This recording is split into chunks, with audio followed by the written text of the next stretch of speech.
Assalamualaikum warahmatullahi wabarakatuh. Halo teman-teman semua, apa kabarnya nih? Wah, lama banget ya kita nggak ketemu.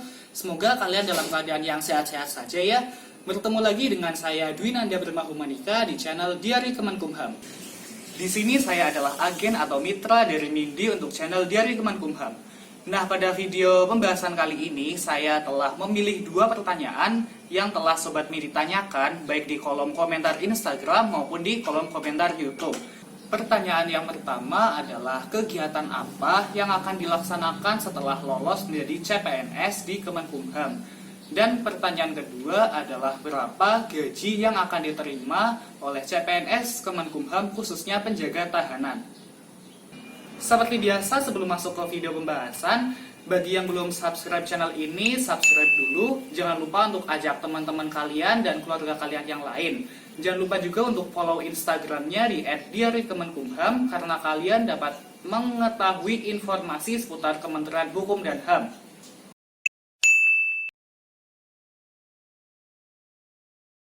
Pertanyaan pertama, kegiatan apa yang akan kalian laksanakan setelah lolos menjadi CPNS? Nah, ini sharing pengalaman saya atau pengalaman kami di angkatan 2017, khususnya kantor wilayah Kementerian Hukum dan HAM Jawa Tengah. Yang pertama nanti, kalian akan melaksanakan yang namanya pemberkasan ulang. Lalu setelah itu, menunggu 1 bulan kurang lebihnya, kalian akan melaksanakan orientasi pertama di kantor wilayah. Nah, orientasi itu jadi kalian dalam satu angkatan dikumpulkan dalam satu aula. Di sana kalian akan mendapatkan pengarahan dari Kepala Kantor Wilayah dan juga Pak Gubernur. Untuk Kepala Kantor Wilayah sendiri, kalian akan dibekali pengetahuan seputar Kementerian Hukum dan HAM itu sendiri, pemasyarakatan, imigrasi, dan juga kalian akan diberi pembekalan oleh Kepala Divisi yang dinaungi oleh Kementerian Hukum dan HAM. Nah, orientasi ini dilaksanakan selama 2 hari ya. Nah, di hari terakhir kami juga diberi SK CPNS. Setelah melaksanakan orientasi yang pertama, kami langsung melanjutkan ke orientasi yang kedua. Nah, di orientasi kedua ini, kami angkatan 2017 sudah dibagi per Forkomda. Kebetulan saya dulu penempatan di Rutan kelas 1 Surakarta dan bertempat orientasi di Lapas kelas 2A Sragen. Nah, di orientasi kedua ini kami diberi pengarahan oleh kepala lapas atau kepala rutan yang ada di Forkomda itu. Dan materi yang diajarkan masih menyeluruh seperti intelijensi dan juga alat-alat senjata api yang ada di lapas atau rutan. Di orientasi kedua itu kami juga melaksanakan yang namanya apel pegawai untuk pertama kalinya. Orientasi ini dilaksanakan selama 3 hari. Setelah melaksanakan orientasi yang kedua, kami angkatan 2017 Jawa Tengah melaksanakan orientasi yang ketiga bertempat di Nusa Kambangan. Jadi kami jalan kaki dari Dermaga Sodong sampai ke Lapas Pasir Putih. Di sini kami memakai training dan kaos yang sudah diberi oleh panitia sebelumnya dan juga membawa tas berisikan keperluan pribadi kita saat jalan dari Dermaga Sodong sampai ke Lapas Pasir Putih. Di Nusa Kambangan kami menyambangi lapas-lapas yang ada di sana dan pada saat menyambangi lapas kami diberi pengarahan oleh kepala lapas yang ada di Nusa Kambangan. Orientasi di Nusa Kambangan dilaksanakan selama 2 hari. Di hari pertama kami melaksanakan yang namanya PBB dan bela diri praktis pemasyarakatan. Lalu di hari yang kedua, kami dikukuh atau dilantik oleh Kepala Kantor Wilayah sebagai CPNS Kemenkumham Angkatan 2017 Kantor Wilayah Jawa Tengah. Setelah melaksanakan orientasi di Nusa Kambangan, kami melaksanakan orientasi di UPT masing-masing. Nah, di UPT masing-masing ini dilaksanakan selama 1 bulan. Nah, di 1 bulan itu kami masuk di bagian atau di bidang masing-masing dalam lapas atau rutan. Yaitu kami dibagi menjadi beberapa kelompok dan secara bergantian bergiliran masuk di bidang yang lain. Nah, untuk kegiatannya dari pagi ya teman-teman, jam subuh itu kalian melaksanakan sholat subuh berjamaah bagi yang agama Islam, bagi yang non-muslim menyesuaikan. Lalu setelah itu kalian melaksanakan yang namanya olahraga pagi. Setelah olahraga pagi, kalian bersih badan, mandi, dan makan. Dan jam 7 kalian melaksanakan apel pagi. Nah, jam 7 sampai jam 3 sore kalian melaksanakan orientasi atau latihan yang ada di bagian seperti saya jelaskan tadi. Di sore harinya kalian melaksanakan yang namanya olahraga sore, dan di malam hari kalian melaksanakan apel malam sebelum istirahat. Itu diulang dalam 1 bulan ya teman-teman. Oh iya, untuk orientasi UPT ini ada juga yang namanya IBL atau izin bermalam luar. Jadi Jumat sore kalian diperbolehkan meninggalkan asrama atau rumah dinas. Jadi buat kalian yang ingin mudik atau pulang kampung kalian juga boleh. Dan juga apabila kalian ingin mengunjungi rekan atau saudara kalian yang dekat di UPT kalian juga boleh. Dan hari Minggu sore itu kalian sudah harus maksimal berada di rumah dinas atau di asrama. Selain melaksanakan orientasi dari lapas atau rutan kami masing-masing, kami juga menerima materi atau pelatihan dari instansi lain yang bekerja sama dengan Kemenkumham, yaitu Polri dan TNI. Di sana kami menerima olahraga dan bela diri praktis, dan juga penanggulangan huru-hara atau yang sering disebut PHH.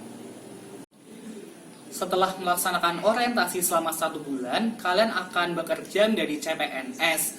Nah, sebelum diangkat menjadi PNS, kalian ada yang namanya latihan dasar atau prajabatan. Nah, untuk latihan dasar atau prajabatan akan saya buatkan di video selanjutnya. Nah, kurang lebihnya seperti itu teman-teman untuk orientasi atau kegiatan yang akan kalian laksanakan setelah lolos jadi CPNS. Gimana? Udah ada gambarannya apa belum? Mari kita lanjut ke pembahasan yang kedua.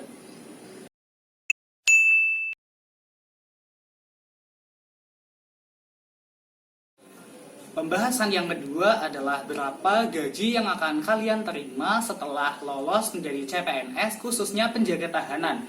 Nah, sebelum masuk ke pembahasan, saya minta untuk teman-teman menyiapkan kalkulatornya terlebih dahulu ya, untuk kita hitung secara bersama-sama nanti. Nah, di Kemenkumham ini kalian akan mendapatkan 3 gaji ya teman-teman. Yang pertama ada gaji pokok, yang kedua ada tunjangan kinerja atau remunerasi, dan yang ketiga ada uang makan. Mari kita bahas satu persatu. Yang pertama adalah gaji pokok.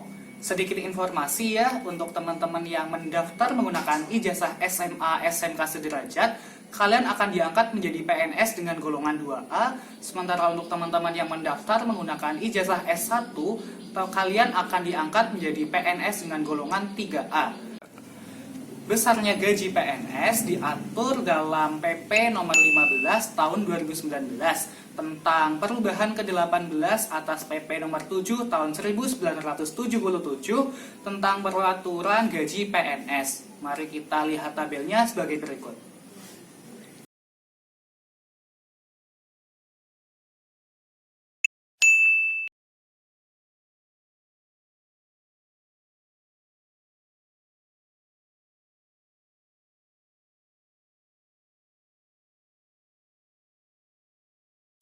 Nah, itu tadi tabel gaji untuk PNS. Nah, karena kalian masih CPNS, bahasa kasarnya itu kalian masih dalam masa percobaan. Jadi pesan saya, setelah kalian lolos nanti, jangan melaksanakan hal-hal yang macem-macem ya. Jangan pernah kalian bermain dengan yang namanya narkoba, karena konsekuensinya kalian bisa dipecat. Nah, menurut tabel di atas tadi, gaji untuk golongan 2A yaitu Rp2.022.200. Nah, karena kalian masih CPNS, kalian hanya dapat 80% dari gaji yang sebenarnya. Maka dari itu kita hitung bersama-sama, Rp2.022.200 dikalikan 80%, maka hasilnya adalah... Nah, gimana teman-teman? Alhamdulillah ya, baru lulus SMA atau menggunakan ijazah SMA, kalian sudah bisa mendapatkan gaji pokok sebesar itu. Mari kita masuk ke pembahasan yang kedua. Yang kedua ada tunjangan kinerja atau remunerasi. Nah, besarnya tunjangan kinerja itu setiap instansi beda-beda ya, tetapi di sini ada 3 kriteria yang harus kalian penuhi. Yang pertama ada capaian kinerja, yang kedua ada kehadiran, dan yang ketiga ada kedisiplinan. Nah, untuk tunjangan kinerja sendiri itu diatur dalam Peraturan Presiden Nomor 130 Tahun 2017. Sedikit informasi lagi, pembayaran tunjangan kinerja didasarkan pada kelas jabatan atau grade ya. Nah, untuk Kemenkumham khususnya penjaga tahanan sendiri itu masuk di grade 5 atau kelas jabatan 5. Untuk lebih jelasnya mari kita lihat tabelnya sebagai berikut.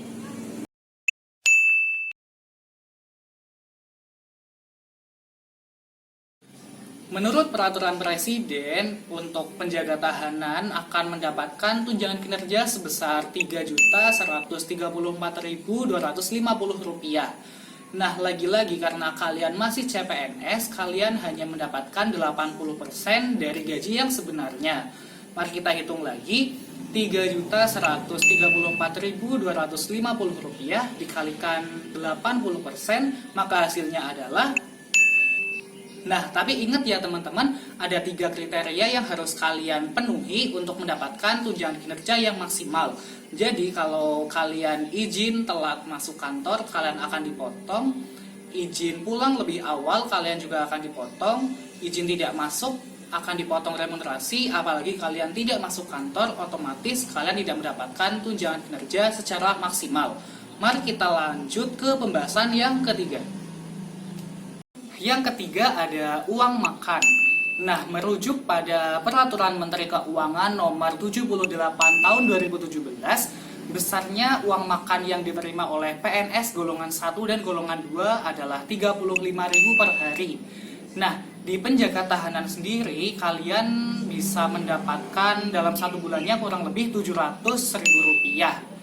Alhamdulillahnya di uang makan ini kalian akan mendapatkan full 100%, tidak hanya 80% seperti gaji pokok dan tunjangan kerja di atas. Maka kalau di total dari gaji pokok, tunjangan kinerja dan uang makan, pendapatan kalian dalam sebulan adalah. Nah, gimana teman-teman? Alhamdulillah ya. Tunggu dulu. Gaji yang saya jelaskan tadi adalah gaji yang akan diterima oleh CPNS yang masih single, atau bahasa sekarangnya itu jomblo. Nah, bagi teman-teman yang sudah menikah, tentunya kalian akan mendapatkan tunjangan tambahan lainnya ya. Jadi, untuk yang masih single nih, kalau kalian pengen tambahan tunjangan yang lainnya, segera menikah ya. Oke, itu tadi pembahasan yang sudah saya berikan ya.